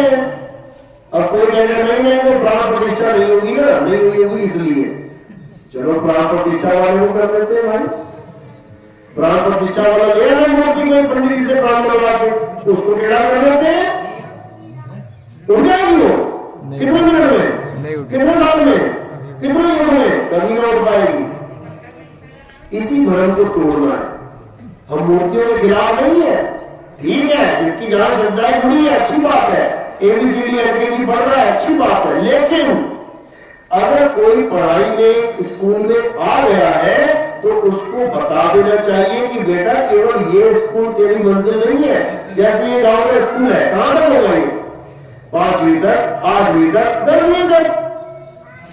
लेकिन अगर ये कह दिया जाए कि इस स्कूल के आगे कुछ नहीं है तो उस विद्यार्थी के साथ अन्याय होगा जो केवल ये मान के बैठ जाए कि जो गांव में हमारा स्कूल है बस इसी को पास कर तू मेरा कल्याण हो जाएगा। नहीं होगा, क्योंकि मंजिल और आगे है। 10वीं करने के बाद 12वीं शायद किसी और गांव में जाना पड़े, 12वीं करने के बाद कॉलेज शायद किसी शहर में जाना पड़े, शहर के कॉलेज से भी आगे हायर स्टडीज शायद किसी और देश में जाना पड़े, जाते हैं लोग पढ़ने। यानी अपनी मंजिल को जानो कि मैंने कहां तक जाना है। केवल मंदिर मस्जिद गुरुद्वारे तक सीमित नहीं होना है। वो तो हमें ज्ञान दे रहे हैं कि बेटा आगे बढ़ो, वो रोक नहीं रहे अपने तक। मंदिर में कृष्ण जी की फोटो है, तुम पूज रहे हो, इसका मतलब तुम्हें प्रेम हो गया कृष्ण जी से, केवल मंदिर में सीमित होने के लिए नहीं, वो इसलिए कि अब गीता पढ़ो। मंदिर में प्रेम हो गया, अब गीता कहां मिलेगी? अब गीता तुम्हें बाहर मिलेगी, खरीदो जाके गीता। मंदिर में गीता नहीं मिलेगी। मंदिर में कौन पढ़ रहा है गीता? मंदिर में केवल पूजा चल रही है। कोई आता है महात्मा, मंदिर में प्रोग्राम करता है, 5 दिन की, 6 दिन की, 7 दिन की पूजा करवाता है, गीता के बारे में बताता है, आत्मा का ज्ञान समझाता है, उसके बाद फिर वही पत्थर पूज के चला जाता है। तो इससे भी कल्याण होने वाला नहीं है। इसीलिए आत्मा को जानो। पलटू साहब कह रहे पलटू पूजे आत्मा, अरे नित्य आए नित्य जाए और पातर पूजे मूर्खा, हाथ जोड़ भी आए। पलटू साहब कह रहे हैं कि हम आत्मा के पुजारी हैं। घर में बच्चा पैदा होता है, बच्चा पैदा हुआ, खुशी हुई, लड़का पैदा हुआ, लेकिन उसमें आत्मा ना हो तो कितनी खुशी होगी? बच्चा पैदा हुआ, लड़का पैदा हुआ, लेकिन उसमें आत्मा की कमी है, कितनी खुशी होगी? बिल्कुल भी नहीं, गम हो जाएगा। यानी हम उसकी पूजा कर रहे हैं जिसके ना होने से तुम्हें गम हो रहा है और जिसके होने से तुम्हें खुशी हो रही है। किसकी बात चल रही है? शरीर की, आत्मा की? शरीर को दोनों कंडीशन में मिल जाएगा तुम्हें। बच्चा तो दोनों कंडीशन में तुम्हारे हाथ में है, चाहे मरा हुआ है चाहे जिंदा है, बच्चा तो तुम्हारे हाथ में है ना। फोटो खिंचवा दो उसकी अपने साथ। लेकिन खुशी और गम वो बच्चा नहीं दे रहा है, वो शरीर नहीं दे रहा है, वो कौन दे रहा है? आत्मा दे रहा है। आत्मा नहीं है, बच्चा हाथ में है, बजाओ ताली बजाओ, ताली नहीं बजाओगे, जबकि बच्चा हाथ में है, लड़का है लड़की भी नहीं है, लेकिन कोई खुशी नहीं। क्यों? आत्मा ही नहीं है। और ताली ताली बजा दी, भंडारे कर दिए, पता लगा थोड़ी देर में वो निकल गया, अब बीच में रोना धोना चालू हो गया। तो शरीर तो तुम्हारे हाथ में है ना, रो क्यों रहे? क्योंकि शरीर का कोई महत्व ही नहीं है आत्मा के सामने। वैसे बड़ा महत्व है इसका, क्योंकि इसके बिना आत्मज्ञान नहीं हो पाएगा। कोई कहे कुत्ता बिल्ली हाथी घोड़ा इनको आत्मज्ञान हो जाए, नहीं हो सकता। केवल इंसान जन्म का ये प्रधान गुण है कि तुम्हें आत्मा का ज्ञान हो सकता है। इतना बड़ा दरवाजा है ये मुक्ति का, लेकिन इसको कोई जान नहीं रहा। पत्थर पूजने में सारा जीवन बर्बाद कर दिया है। जो डोले ना बोले उसको भगवान मान रहा है, और जिसकी वजह से ये शरीर डोल रहा है, बोल रहा है, खा रहा है, पी रहा है, उसको जान ही नहीं पा रहा। तो इसी को कबीर साहब ने बोला कि परमात्मा को पाना चाहते हो तो पहले आत्मा को जानो। कहते हैं आत्म चीने तो परमात्म चीने। अरे संत का आवाज सोए और यह भेद काया से न्यारा, बूझे फिर बात होए। ये काया से न्यारा खेल है भाई, आत्मा का खेल है, आत्मज्ञान का खेल है। तो सारे समझा रहे हैं कबीर आत्मज्ञान का बड़ा नगर में शोर, और पूछो कैसी आत्मा, और देते दात रिपोर्ट। यानी आज बड़े बड़े ज्ञानी बने हुए हैं, आत्मा आत्मा आत्मा कर रहे हैं, आत्मज्ञान आत्मज्ञान, और उनसे पूछ रहे केवल महात्मा जी आत्मा होती कैसी है। फिर देखो जवाब क्या मिलता, फिर देखना क्या क्या जवाब मिलते हैं। तुम सिर पे हाथ रख के बैठ जाओगे कि बाप मैं इसको महात्मा समझ बैठा था, मैं इसको महात्मा समझ बैठा था जिसको आत्मा की एबीसीडी नहीं पता, जो खुद पत्थर पूज रहा है मैं उसको आत्मज्ञानी मान बैठा, जो खुद मंत्र जप रहा है राधे राधे राम राम हरे कृष्ण अल्लाहु अकबर पता नहीं क्या क्या जप रहा है, इंसानों के द्वारा बनाए नाम जप रहा है, मैं उसको आत्मज्ञानी समझ बैठा। पता नहीं किस किस नदी में जाके डुबकियां ले रहा है, मैं उसको आत्मज्ञानी समझ बैठा। तब समझ में आएगी ये बात, अभी नहीं आएगी। तो इसलिए कबीर साहब कह रहे हैं कि पूछो कैसी आत्मा, और देते दात रिपोर्ट। इसलिए आत्मज्ञान तब समझ में आएगा जब आत्मज्ञानी गुरु आएगा, वही तुम्हें बताएगा आत्मा कैसी होती है। क्यों? क्योंकि जिसने करंट का झटका खा रखा है वही तुम्हें बता सकता है कि करंट का झटका कैसे लगेगा। जिसने खुद ही ना खाया वो तुम्हें क्या बताएगा। तो इसीलिए गीता में अध्याय 4 34वां श्लोक क्या कह रहा है, हे अर्जुन जो ज्ञान मैं तुम्हें समझा रहा हूं आत्मा का ज्ञान, अगर तुम इस ज्ञान को प्राप्त करना चाहते हो तो तुम ऐसे तत्वदर्शी संत के पास जाओ। तत्वदर्शी संत का मतलब जो तुम्हें तत्वों का ज्ञान करवा दे। कितने प्रकार के तत्व हैं? 2 प्रकार के तत्व। कौन कौन से? एक असत्य तत्व और एक सत्य तत्व। असत्य तत्व क्या है? ये पंचभौतिक तत्व असत्य है। असत्य क्यों है? क्योंकि ये बनते बिगड़ते हैं, ये पल पल बदलते हैं, ये सदा एक से नहीं रहते, इसलिए ये असत्य तत्व है। और सत्य तत्व क्या है? आत्मा ही सत्य है।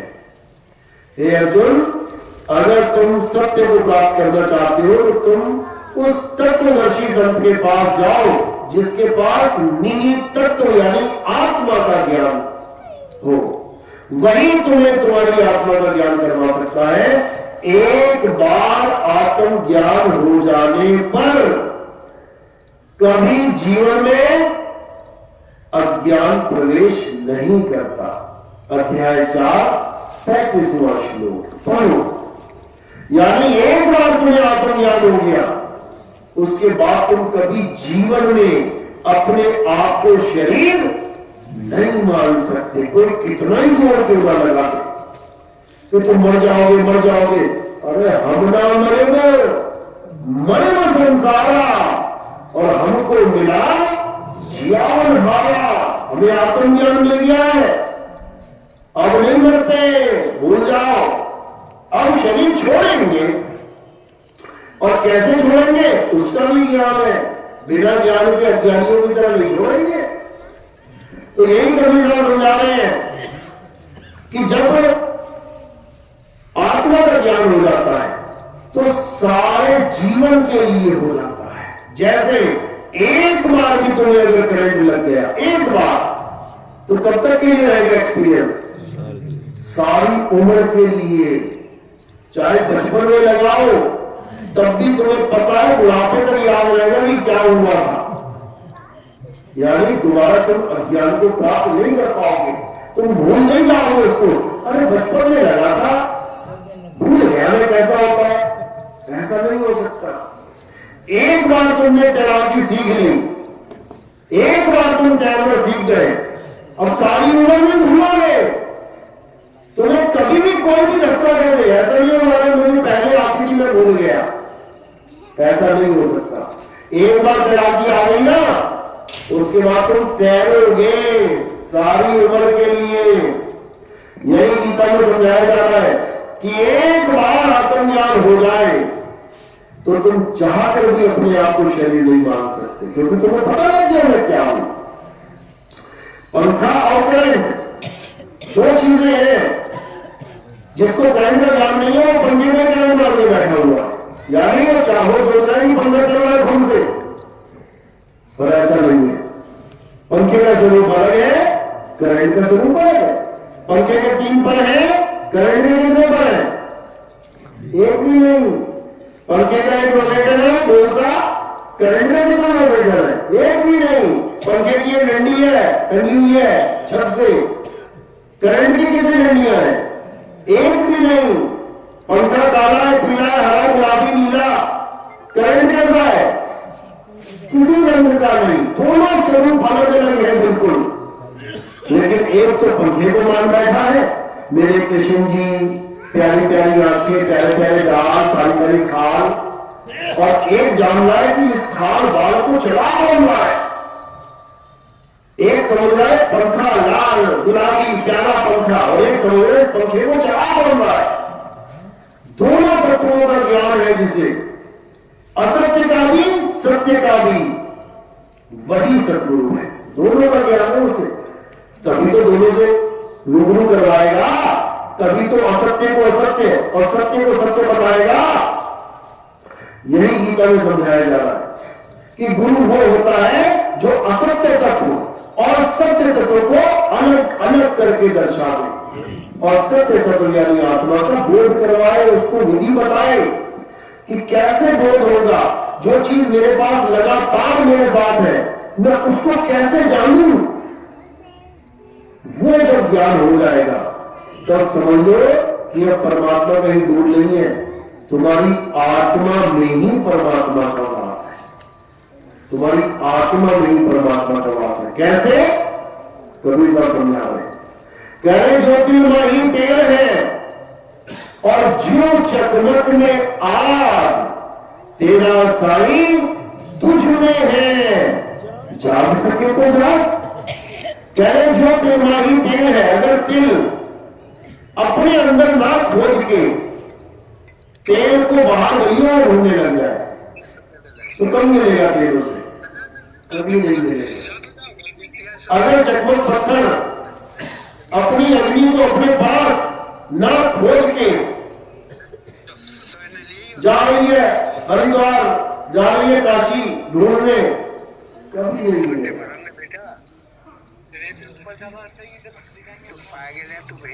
इसीलिए कबीर साहब समझा रहे हैं कि जो तेरी तेल है, जो चक्रमक में यार, तेरा साईं तुझ में है, जाग सके तो जाग।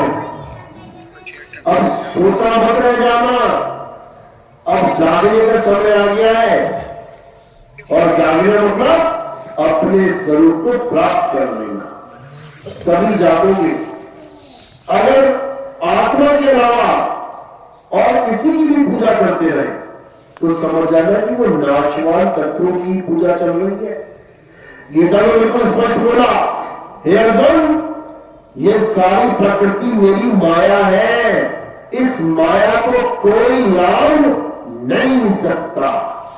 लेकिन जो आत्मा का ज्ञान प्राप्त कर लेते हैं वो मेरी त्रिगुणी माया को सहज ही लांग जाते हैं। सहज ही, बिल्कुल सहज में लांग जाएंगे। क्यों? क्योंकि उनको पता है कि माया का अस्तित्व कहां तक है और सत्य का स्वरूप कहां पे है। बड़े सहज होकर लांग जाएंगे। जैसे जिसको तैरना नहीं आता वो समुद्र नहीं पार कर पाएगा, नदी में पार कर पाएंगे। लेकिन जिसको तैरना आता है, लेकिन उसको कैसे तैरेगा? बड़ी सहजता से, आराम से, धीरे धीरे धीरे धीरे नदी पार कर देगा, क्योंकि उसको ज्ञान है, उस चीज का ज्ञान है जिससे नदी पार की जाती है। इसी प्रकार जीव को जब ये माया को पार करने का ज्ञान मिल जाता है तो बड़े सहजता से, यानी इधर शरीर छूट रहा है और वो अपने स्वरूप में जाना है, इतना सहज हो जाता है। उसको पता है कि मैंने क्या करना है, इतना सहज हो जाता है और बड़े आराम से ना हूं ना अपने प्राण को त्याग देता है, अपने शरीर को त्याग देता है। इसी को साहब ने बोला कि जिस मरने से जग डरे मेरे मन आनंद, और मरने पर ही पाइए पूर्ण परमानंद। अब ये दुआ बोलने की क्या जरूरत है साहब को? इसके पीछे भेद छुपा है। क्या भेद है? हिंदू मंदिर जाता है, मुसलमान नमाज पढ़ने जाता है, सिख गुरुद्वारे जाता है, ईसाई चर्च जाता है। क्यों जाते हैं? ताकि हम स्वर्ग में जाएं, हमें नरक ना मिले। मुसलमान हम जन्नत में जाए, दोजख ना मिले। ईसाई हम हेवन में जाए, हेल ना मिल जाए। यानी सारी उम्र पूजा पाठ किस लिए की? हम भगवान के पास जाए, अल्लाह के पास जाए, वाहिगुरु के पास जाए, गौर के पास जाए। और जब जाने की बारी आती है, डॉक्टर ने कह दिया दोनों किडनियां फेल है, और जब जाने की बारी आई तो डॉक्टर को कह रहा है डॉक्टर साहब बचा लो। डॉक्टर साहब में जाना नहीं चाहता, डॉक्टर साहब में मरना नहीं चाहता। अरे सारी उम्र तो तुम्हें पूजा करी, सारी उम्र तुम्हें नमाज़ें पढ़ता रह गया, सारी उम्र तुम्हें रमजान पढ़ता रह गया, अब जाने की बारी आई तो कह रहा है नहीं जाना, नहीं जाना। इसका मतलब जो आज तक किया वो इतना भी विश्वास नहीं जगा पाया कि मैं वहां जाऊंगा। समझ लो, जो आज तक किया इतना भी विश्वास नहीं जगा पाया। क्यों? क्योंकि वो किसी और के कहने पे किया। पंडित जी ने कहा ऐसा कर ले, ऐसा कर ले, कर लिया। मौलवी ने कहा ऐसा कर ले, कर लिया। किसी फादर ने कहा ऐसा कर लिया। किसी पार्टी ने कहा ऐसा कर लिया। यानी दूसरों की मर्जी से चला। इसीलिए अपना विवेक जागृत नहीं हो पाया। अब हमने किसकी बुद्धि से चलना है? हमने अपने संत महात्माओं की बुद्धि विवेक से चलना है। हमारे संतों ने क्या कहा है? किसी आदमी की बात नहीं कर रहे हैं, उन संतों की बात कर रहे हैं जिन्होंने परमात्मा को पाया है। वो क्या कह रहे हैं वो जानना है। तो कह रहे हैं जिस मरने से जग डरे मेरे मन आनंद, और मरने पर ही पाइए पूर्ण परमानंद। अरे मरता मरता जग मुआ, मरना जाने न कोई, और ऐसी मरनी जो मरे बहुत न मरना हो। बिल्कुल क्लियर कि मरना अज्ञानी के लिए और मरना ज्ञानी के लिए एक सा नहीं होता। जाना तो दोनों ही है, लेकिन दोनों के जाने में बहुत बड़ा फर्क है। अरे आए हैं तो जाएंगे, राजा रंग फकीर और एक सिंहासन चढ़ चले, एक बंधे जंजीर। दोनों के जाने में फर्क है, दोनों के जाने में फर्क है। एक तो रो के जाएगा यहां से, पापा बचा लो, मम्मी बचा लो, डॉक्टरा बचा लो, और एक कहेगा चल बढ़िया वाला चली, बढ़िया है, खेल खत्म हुआ, अब चले अपने घर, रहना नहीं देश बिगाना है। वो निकलेगा, हमारे से अरदास करेगा निकालो, और परमात्मा क्या करेंगे? उस काल से बचा लेंगे। कैसे बचाएंगे? दरबार में क्या करेंगे सामने? कैसे बचाते हैं? राम जी ने कैसे बचाया लोगों को? धनुष बाण से। कृष्ण जी ने कैसे बचाया? चक्र से। नरसिंह ने कैसे बचाया? नागों से फाड़ दिया पेट। कबीर साहब कैसे बचाएंगे? कैसे बचाएंगे? क्या तरीका उनको बचाने का? वो कैसे बचाते हैं? अरे लोह चुम्बक की प्रीत जो, और लोह को लेती उठाए, ऐसा शब्द कबीर का, और कान से लेकर छुड़ाए। वो शब्द की ऐसी ताकत है कि ऐसे चुंबक की तरह खींचेगा और तुम इतने आनंद में जाओगे ना, जैसे बच्चे को उठा के फेंको हवा में, फेंका ना, हंसेगा नहीं होएगा।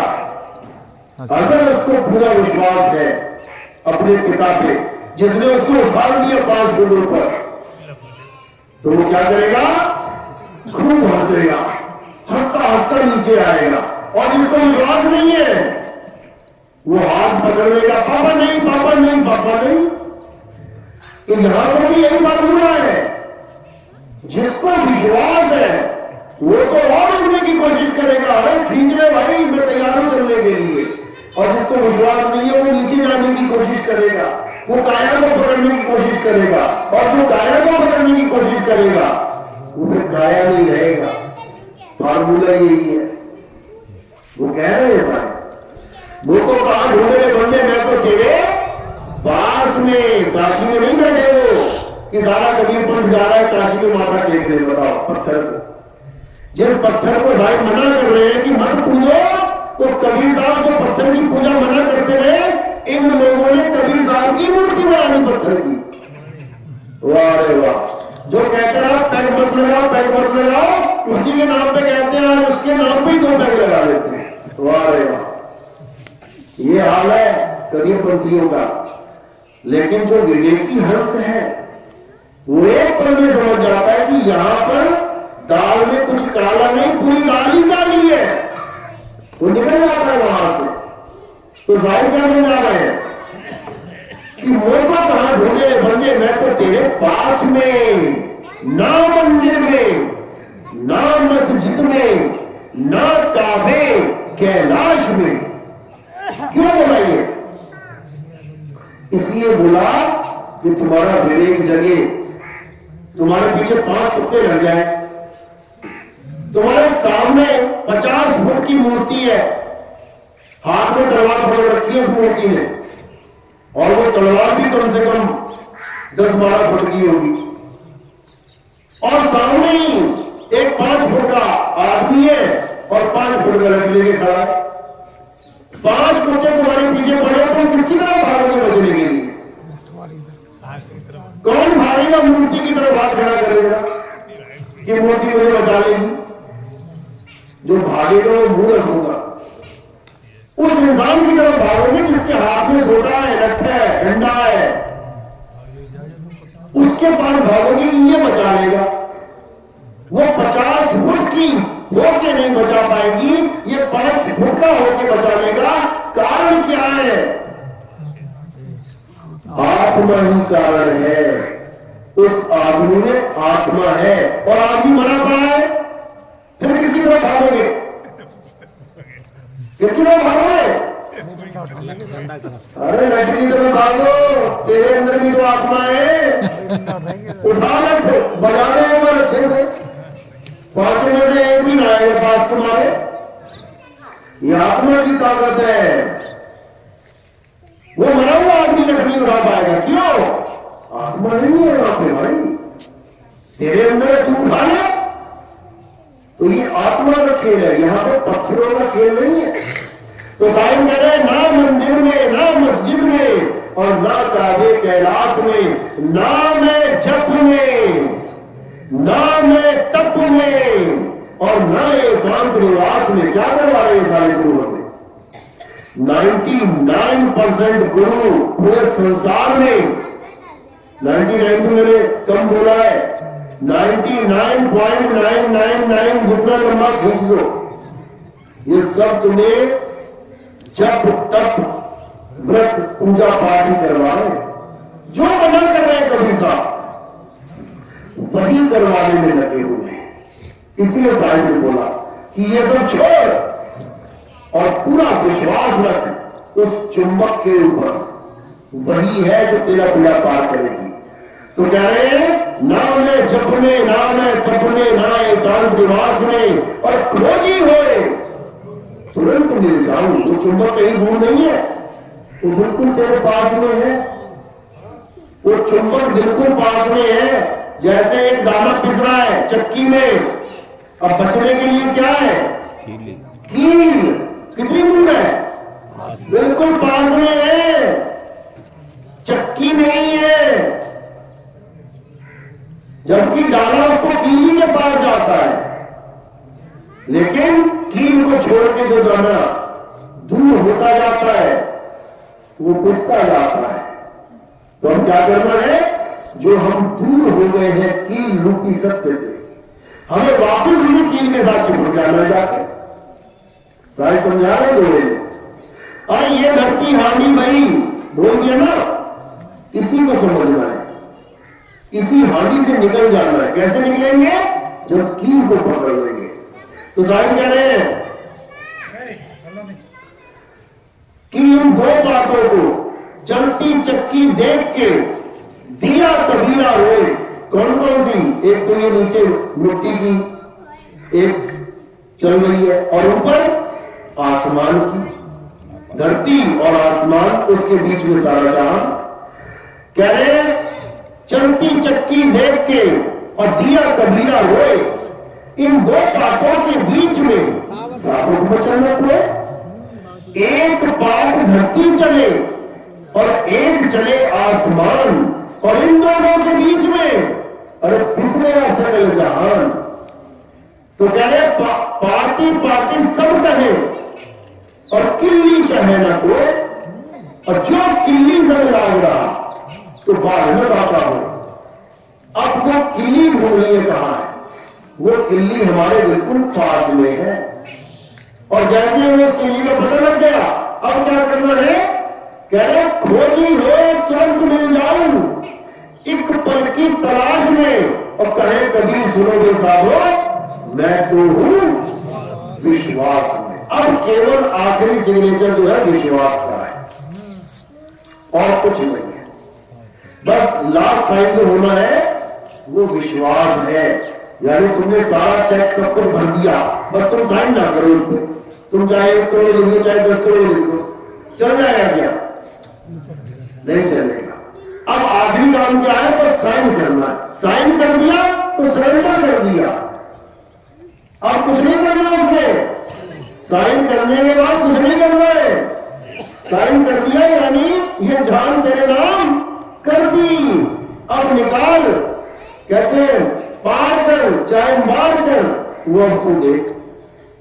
तो इसी को बोला है कि कहे कभी सुनो कोई साधो मैं तो हूं विश्वास में। जब पूर्ण विश्वास कर लिया, अब और कुछ बाकी नहीं रहा कि मैं शक करूं, कि मैं संदेह करूं कि यार मैं पार होऊंगा भी कि नहीं। जिसने ये सोच लिया कि होऊंगा कि नहीं, वो फिर नहीं होने वाला। क्यों, क्योंकि खेल ही विश्वास का है। जब वो चुंबक लगेगी पूरे विश्वास के साथ उठते ही चले जाना। इसी को विहंगम चाल कहते हैं। विहंगम चाल क्या है, पत्थर लोहा जमीन पर पड़ा है, ऊपर से चुंबक लगी, एकदम सीधे ठिकाने में पहुंच रही है बिना किसी स्टॉप के। कई लोग भक्ति करवाते हैं, मूल चक्र में ध्यान लगाओ, नाभि में जाओ, अंत में आओ, यहां करो वहां करो, यानी वो रुक रुक के चल रहा है काम, नकली है, मायावी भक्ति है। जो असली भक्ति है वो विहंगम चाल से चलेगी। सारे समझा रहे हैं, अरे शब्द विहंगम चाल हमारी, और कहे कबीर सतगुण देवतारी, खुले कपाट शब्द झलकारी, पिंड अंड के पार सो देश हमारा है। कह रहे सबसे पहले तो चाबी मिलेगी तुम्हें, क्योंकि तुम्हारा जो द्वार है उस पर ताला लगा है, और अगर चाबी नहीं होगी तो क्या होगा, तो उसको तोड़ना पड़ेगा। दो ही ऑप्शन है, या तो चाबी लगा के ताला खोलो या फिर दरवाजा तोड़ो। अब दरवाजा तोड़ेगा कौन, जो योगी पुरुष होते हैं, यानी हठ योगी, प्राण योगी। इनके पास चाबी नहीं होती, शब्द रूपी चाबी नहीं होती, लेकिन इनको इतना ज्ञान जरूर हो जाता है कि 9 द्वारों से नहीं निकलना है। 9 द्वार कौन से, ये कान, आंख, नाक, मुख, लिंग और गुदा। उन योगियों को इतना पता लग जाता है कि 9 से नहीं निकलना भैया, नहीं तो 84 में चले जाएंगे। तो क्या करते हैं वो, जैसे राजा का किला जीतने के लिए उसका मेन गेट तोड़ा जाता था, कैसे तोड़ते थे? एक बहुत बड़ा पेड़ का जो तना था उसको लेते थे, 50 आदमी उधर खड़े कर दिए, 50 इधर खड़े कर दिए, पीछे जाते थे, भागे भागे आते थे और उस तने को दरवाजे में बार बार मारते थे। लठ का काम करता था वो, खंबे का, यानी बार बार दरवाजे में मार के उसको तोड़ा जाता था। इसी प्रकार चाबी ना होने के कारण, अगर चाबी हो तो कौन लठ मारेगा उसमें? वो सीधे ताला ढोले चाबी लगा के, अब नहीं है जुड़ा खोलने का, तब उसको तोड़ा जाएगा। इसी प्रकार योगी क्या करते हैं, वो इस पवन का खंभा बना देते हैं। ये जो पवन तुम्हारे शरीर में चल रही है ना, हवा, ये हवा का खंभा बना देते हैं और 10वें द्वार पे उस खंभे को बार बार ठोकर मारते हैं, बार बार। कब तक मारते हैं? जब तक वो टूट ना जाए। और तोड़ के कहां जाते हैं? इसी ब्रह्मांड में चले जाते हैं। मुक्ति नहीं हो पाती उनकी। 9 से तो बच गए निकलने से, निकले तो 10वें नहीं, लेकिन तरीका गलत है, क्योंकि 10वें से निकलना ही मुक्ति नहीं है। मुक्ति क्या है? 11वें में समाना मुक्ति है, जिसको बोला सुरत समाए शब्द में, वहां को काल ना खाए। और जो शब्द है वो काया से भिन्न है, यानी 10 द्वार कहां है? काया में, और शब्द 10 द्वारों से भिन्न है। समाना कहां है? शब्द में, यानी केवल 10वें से निकल भी गए और शब्द में समाये नहीं तो काम नहीं बनेगा। समझ लेना अच्छे से, सारे समझा रहे हैं। 9 द्वारे संसार सब और 10वें योगी साध, अरे एकादश खिड़की बनी, कोई जाने संत सुजान। तो कह रहे हैं उस एकादश यानी 11वें द्वार में जाने में कोई भेदी गुरु बताएगा तुम्हें कि उसमें कैसे समाना है? नहीं तो ये 9 द्वार और 10वें द्वार वाले घरे बैठे हैं गुरु दुनिया भर के। इसलिए कबीर साहब ने बार बार भेदी गुरु का जिक्र किया है। भेदी कह रहे वस्तु कहीं ढूंढे कहीं कैसे लागे हाथ, अरे गुप्त वस्तु कब मिले भेदी लीजिए साथ। ये जपी तपी सन्यासी नहीं कि 5 नाम दे दिया, 7 नाम दे दिया, ओम कलियम हरियम शरियम दे दिया, जो जनम का राम का सोम सतनाम दे दिया, राम राम राम राधे हरे कृष्ण हरे राम अल्लाह अकबर वाहिगुरु, कुछ भी दे दिया। ये सब जपी है, ये सब जपी है, ये भेदी नहीं है। भेदी कौन होता है? जो तुम्हारे आत्म स्वरूप का भेद बताता है, सत्य का भेद बताता है। और इन 52 अक्षरों को छुड़वा दे। कह रहे सोई गुरु पूरा कहावे, जो 2 अक्षर का भेद बतावे, एक छुड़ावे। हिंदू है राम नाम जप रहा है, अरे छोड़ दे भाई से। मुसलमान है अल्लाह अल्लाह कर रहा है, अरे से छोड़ दे। सिख है वाहिगुरु वाहिगुरु कर रहा है, छोड़ दे इसको भाई। ईसाई है गॉड कर रहा है, छोड़ दे। तो करे क्या? एक छुड़ावे, एक रखावे। हिंदू है तो हिंदू होके अपनी आत्मा को जान, मुसलमान है तो मुसलमान होके अपनी आत्मा को जान, सिख है तो सिख होके अपनी आत्मा को जान, ईसाई है तो ईसाई होके अपनी आत्मा को जान। जैसे प्यास लगी तो कोई कहे मैं वाटर वाटर जपूंगा, कोई कह रहा मैं जल जल जपूंगा, कोई कह रहा मैं पानी पानी जपूंगा, कोई कह रहा मैं नीम नीम जपूंगा, कोई कह रहा मैं तोय तोय जपूंगा। 5 ही प्यासे मर जाएगी, क्योंकि जपने से प्यास मिलेगी नहीं। तो क्या करना है? जो जप रहा है उसे छोड़ दे और क्या करे?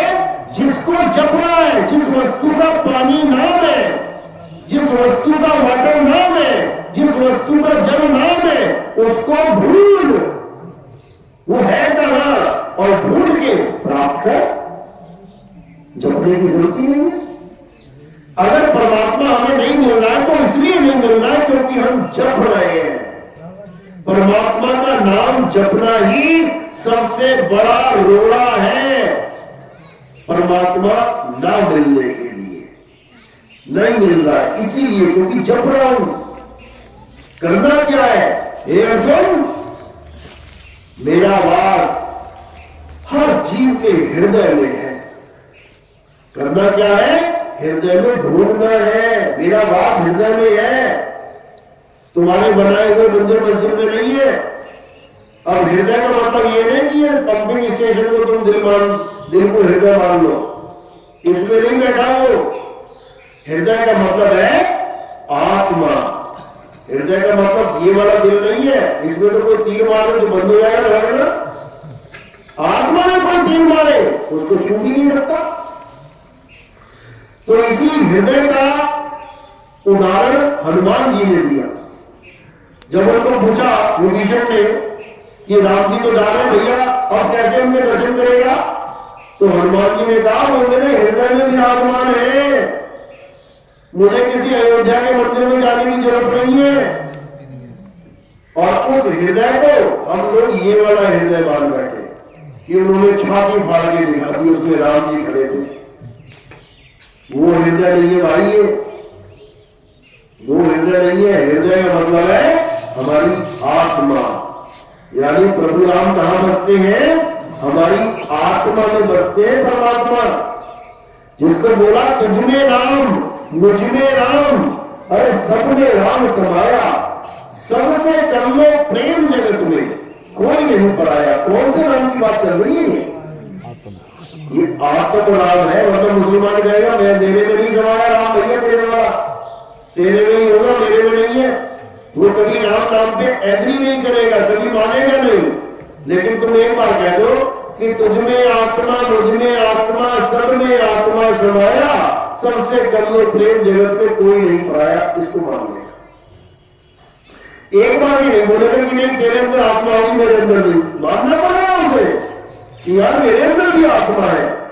तो इसी आत्मा का नाम आत्म राम है। वो धनुष बाण वाले राम जी की बात नहीं है ये। वो तो त्रेता में आए थे, इसलिए आए थे कि त्रेता युग आया। त्रेता युग ही ना होता, केवल 3 युग होते, सतयुग, द्वापर, कलयुग, तो राम का नाम भी ना होता। कहानी तो बहुत दूर की बात है, जो सुना के लोग करोड़पति बन रहे हैं। राम जी की कथा सुना के लोग अरबों रुपया कमा रहे हैं। वही कथा सुना रहे हैं जो हम बचपन में सुनते आ रहे हैं, कुछ नया नहीं बता रहे। जो चीज हमें पहले से पता है वही हमें बता के अरबपति होते जा रहे हैं। और जो चीज हमें नहीं पता है, आत्मा का ज्ञान, वो उनको भी नहीं पता है, हम तब भी उनको आत्मा कह रहे हैं। ये है दुविधा। यानी अज्ञानी को ही गुरु बनाने बैठा है। ना गुरु को आत्मज्ञान का पता, ना चेले को आत्मज्ञान का पता। गुरु ने पत्थर पूजे और चेला भी पत्थर पूजे, हो गए दोनों की मुक्ति कभी नहीं हो सकती। इसलिए बार बार यही समझाया जा रहा है कि आत्मा को जानो, आत्मा ही परम सत्य है। जिसने आत्मा को जान लिया उसने सब कुछ जान लिया। उसने राम जी को भी जान लिया, उसने श्याम जी को भी जान लिया, उसने हनुमान जी को भी जान लिया, उसने शंकर जी को भी जान लिया, उसने शेरवाली माता को भी जान लिया। उसने सबको जान लिया। क्यों? क्योंकि हम सब आत्मा है। हम सब आत्मा। 1 लाख पंखे, 1 करोड़ पंखे लगे हुए हैं। कैसे पता नहीं इनको कौन चला रहा है? केवल एक पंखे की करंट को हाथ लगा के देख लेना। जो एक पंखे को करंट चला रहा है वही सारे पंखों को चला रहा है। एक ही स्वरूप होगा सबका, चाहे सबने हाथ लगा के देखते जाना। जैसा पहला वैसा ही दूसरा, वैसा ही तीसरा, वैसा ही चौथा। सारे लाखों पंखों को चलाने वाला वो एक सा ही है। इसी प्रकार जैसी एक आत्मा वैसी ही दूसरी, वैसी ही तीसरी। यानी जो तू सो हम सब एक जैसे हैं। लेकिन इन पंखों के कलर डिजाइन अलग अलग है। कोई 2 पंखे वाला लेके आया है, कोई 3 पंखे वाला लेके आ गया, कोई 4 पंखे वाला लेके आ गया। अलग अलग डिजाइन है, कलर अलग अलग। कोई ज्यादा काला, कोई भूरा, कोई बिल्कुल गोरा। ये सब पंखों के अलग अलग कलर है। तो हम पंखों को कलर के माध्यम से जान रहे हैं, उसी को सत्य मान रहे हैं। जबकि सब पंखों को चलाने वाला उसका कोई कलर नहीं है, उसका कोई रूप रंग नहीं है, लेकिन फिर भी वो अस्तित्व में है। वो दिखता नहीं है लेकिन फिर भी अनुभव में आता है, जिसको आत्मा कहते हैं। उसी आत्मा का ज्ञान हमारे इंसान जगत का परम लक्ष्य है। और जितने भी लोग पुराने गुजर गए जो देवी देवताओं की पूजा करते हैं, उससे कोई लाभ नहीं मिलने वाला, कोई भी लाभ। अच्छे से समझ लो, जो डॉक्टर इस संसार में आए, इलाज किया और करके चले गए, इस संसार को छोड़ के चले गए, क्या तुम्हें उनसे कोई लाभ मिल सकता है? जो डॉक्टर आया, अपने समय में इलाज किया, लोगों का ऑपरेशन किया और चला गया दुनिया छोड़ के, वो तुम्हारा ऑपरेशन कर देगा आगे क्या? कभी नहीं कर पाएगा। तुम भले कितनी आस लगा के बैठे रहो कि मेरा ऑपरेशन वही करेंगे, नहीं करेंगे। वो कौन करेगा? जो उस हॉस्पिटल में अगला डॉक्टर आएगा। तो जो बीत गया उसको नहीं पकड़ना है, जो आने वाला है उसको पकड़ना है। 9 अवतार बीत गए, 9 अवतार बीत गए, उनको नहीं पकड़ना है, वो चले गए अपने काम करके। अब किसको पकड़े? कौन कल्याण करेगा? जो आने वाला है। एक 10वां अवतार बताया गया, सुना 10वां अवतार? 10 अवतार सुने ना? 9 को तो पता लग गया कौन कौन है। 10वें का नाम क्या है? कल्कि अवतार है। वो कब आएंगे? वो तभी समझ में आएगा जब हमें उनकी कार्यशैली का पता लग जाए कि वो क्या करने आएंगे। राम जी क्या करने आए थे? रावण को मारने आए थे। कृष्ण जी आए थे किसको मारने के लिए?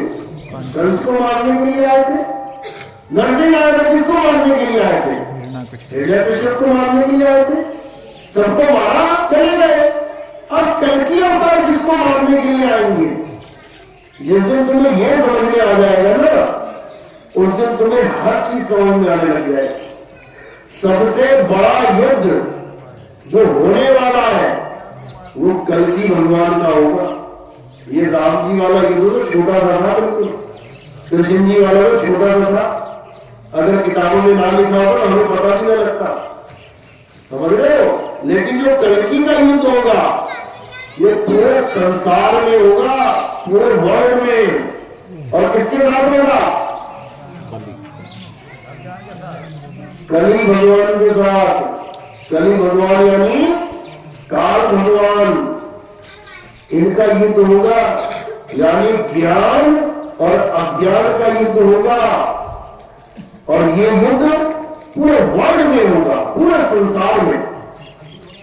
और इस युद्ध के बाद सारी दुनिया सनातनी हो जाएगी। सनातनी, सारी दुनिया को सनातनी बना देंगे। ये ऐसा युद्ध होगा। तो इसी के बारे में मुसलमानों की हदीसों में, ग्रंथों में लिखा हुआ कि एक ऐसा ज्ञान चलेगा। और कहां से चलेगा? पूरे संसार का नाम नहीं लिखा, केवल भारत देश का नाम लिखा है। सोचो, अरब देश में जो ग्रंथ लिखे गए हैं मोहम्मद साहब के टाइम पे, कुरान, हदीस, उसमें हिंदुस्तान का नाम लिखा हुआ है। धर्म कहां चल रहा है? धर्म कहां पर शुरू किया उन्होंने मुसलमान का, और नाम हिंदुस्तान का आ रहा है उसमें। एक नाम सुना होगा आपने, गजवाए हिंद, सुना है? गजवाए हिंद बड़ी चर्चा में रहता है। ये सारे झगड़ा करते हैं गजवाए हिंद के नाम पे। सारे जितने भी हिंदू धर्म वाले हैं वो सब गजवाए के, हम नहीं होने देंगे गजवाए हिंद। मतलब हम नहीं इस्लामिक कंट्री होने देंगे इंडिया को। क्योंकि कुछ मुसलमानों ने ये अफवाह उड़ा दी है कि गजवाए हिंद का मतलब है कि भारत देश को मुसलमान कंट्री बना दो। जबकि ये महाअज्ञानता है। जो ज्ञानी मुसलमान हंसते हैं उनके ऊपर कि अरे मूर्खों, तुम्हें तो पता ही नहीं है गजवाए हिंद क्या मतलब है उसका, क्यों माहौल खराब कर रहे हो? गजवाए हिंद का मतलब क्या है? उस वक्त मोहम्मद साहब जो मुसलमानों के आखिरी पीर है, नबी है, वो भारत की तरफ मुंह करके, यानी खड़े वहां पे मक्का मदीना में, वो पश्चिम की तरफ है। हमारे मुसलमान सारे पश्चिम की तरफ मुंह करके नमाज पढ़ते हैं, और वो बंदे वहां पे मोहम्मद साहब वो पूरब की तरफ, जिसको मशरक कहते हैं, मशरक यानी पूरब दिशा, उसमें लिखा है कि मशरक की तरफ यानी पूरब की दिशा की तरफ मोहम्मद साहब खड़े होकर कहते थे कि मुझे हिंदुस्तान की तरफ से खुशबू आ रही है, कि वहां से एक ऐसा ज्ञान चलेगा जो पूरे संसार को इस्लामिक बना देगा, यानी मुसलमान बना देगा। मुसलमान बना देगा, मुसलमान का मतलब ये नहीं तुम्हें टोपियां रखवा दी जाएंगी, तुम्हारी मुझे करवा दी जाएंगी। मुसलमान का मतलब है, दो शब्दों से बना है मुसलमान, एक है मुसल्ला और एक है ईमान। दो शब्दों का मेल है मुसलमान। मुसल्ला क्या होता है? मुसल्ला है एक, जैसे हमारे यहां कहते हैं मृगशाला। मृगशाला क्या होती है? बैठने के लिए मखमली, बिल्कुल ऐसा मखमली की उसमें उंगली लगा के ऐसा है उंगली घुस जाएगी अंदर, इतना मखमली, ऐसा मखमली मुसल्ला जो नमाज पढ़ने के लिए काम आता है। उससे खड़े होकर नमाज पढ़ते हैं मुसलमान, चटाई की तरह होता है। तो उस मुसल्ले के ऊपर खड़ा होके जो ईमान को धारण कर ले वही मुसलमान है। अब वो मुसल्ला ये नहीं है जो कंपनियां बना रही है 500 रुपए में। जो असली मुसल्ला है वो बना बनाया है, वो पहले से गिफ्ट कर रखा है अल्लाह ने, और अपने नबी को समझा रखा है कि तूने सबको मुसलमान बनाना है, यानी मुसल्ले का ध्यान देना है कि नमाज पढ़नी है तो कहां खड़े होकर पढ़नी है? मुसल्ले पे खड़ा होना पड़ेगा। अपने ज्ञानी पुण्य वो समझते हैं कि मुसल्ला कहां पे है, और उसी के ऊपर खड़े होकर नमाज पढ़ रहे हैं और ईमान को धारण कर रहे हैं। तो उस वक्त मोहम्मद साहब पूरब दिशा की तरफ खड़े होकर कहते थे कि भारत से वो आगाज होगा, भारत देश से वो ज्ञान उठेगा जो सारे संसार को एक कर देगा। ये तो मुसलमानों की कहानी हो गई। अब ईसाइयों की सुन लो। ईसाई क्या कहते हैं? आज इतना बड़ा धर्म परिवर्तन हो रहा है, हिंदू से दे ईसाई, दे ईसाई, दे ईसाई बना रहे हैं, पैसा देके, हेल्थ फैसिलिटीज देके, हॉस्पिटल फ्री कर दिए, बच्चों के स्कूल फ्री कर दिए कि आओ ईसाई बनो, हिंदू से ईसाई बनो और फ्री में जीवन जियो। वो भी ये मानते हैं कि एक समय आने वाला है, जो आने वाला है कि ईसा मसीह दोबारा आएंगे, घोड़े को बैठ के आएंगे और हाथ में लोहे की तलवार होगी, बिल्कुल वैसे ही जैसे हमारे कलकी भगवान आएंगे हिंदुओं के। कैसे आएंगे? घोड़े पे बैठ के आएंगे, हाथ में लोहे की तलवार होगी, और वही मुसलमानों में इमाम मेहदी के लिए बोला जाता है कि आखिरी जो आएगा ज्ञान देने के लिए वो घोड़े में बैठ के आएगा, उसके हाथ में लोहे की तलवार होगी। लेकिन तीनों ही नहीं समझ पा रहे हैं कि वो कौन सा घोड़ा है और कौन सी तलवार है। आज जमाना परमाणु बम का है, एक बम डाला और पूरा शहर डाला, उसमें तुम्हारी तलवार क्या करेगी? उसमें तुम्हारा घोड़ा क्या करेगा? जो ज्ञान का कहते हैं बुद्धि के जो घोड़े हैं, कहते हैं अकल के घोड़े बड़ा आपने, यानी अकल के बुद्धि के जो घोड़े हैं वो दौड़ाता हुआ आएगा, और हाथ में जो तलवार है वो विवेक की तलवार है, यानी अज्ञान को काटता हुआ आएगा। अज्ञान को यानी कि असत्य को काटता जाएगा और सत्य समझाता जाएगा। ये उसी की तरफ इशारा है। और ईसाई मानते हैं कि जब ईसा मसीह आएंगे तो पूरे संसार को क्रिश्चियन बना देंगे, ईसाई बना देंगे। अरे भाई, जब वो ईसाई बना देंगे सारे संसार को, तो तुम क्यों ईसाई बनाने में लगे हो? थोड़ा इंतजार और कर लो मेरे भाई। तुम क्यों धर्म परिवर्तन करवाने में लगे हुए हो? यानी तुम्हें ईसा मसीह में विश्वास ही नहीं है कि वो आएंगे और सारे संसार को ईसाई बनाएंगे, तभी तो तुम ये सारा काम कर रहे हो। आज हमारे केरल में 50% बना दिया इन लोगों ने, हिंदू धर्म से ईसाई बना दिया। तो भैया अगर तुम ही सबको ईसाई बना दोगे तो ईसा मसीह क्या करने आएंगे? थोड़ी तो लाज रखो। जो आएगा, जो अपना काम करेगा उसको ही करने दो। और वो ऐसा ईसाई बनाने नहीं आएगा कि गले में क्रॉस लटका दिया और उसके बाद हाथ लगा रहे तो करंट की तरह झटके लग रहे हैं। ऐसा ईसा मसीह नहीं आएगा इस बार।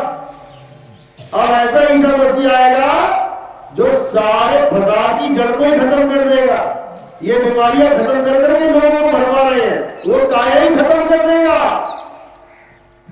वो काया ही खत्म कर देगा। तो ना रहेगा बांस, ना बजेगी बांसुरी।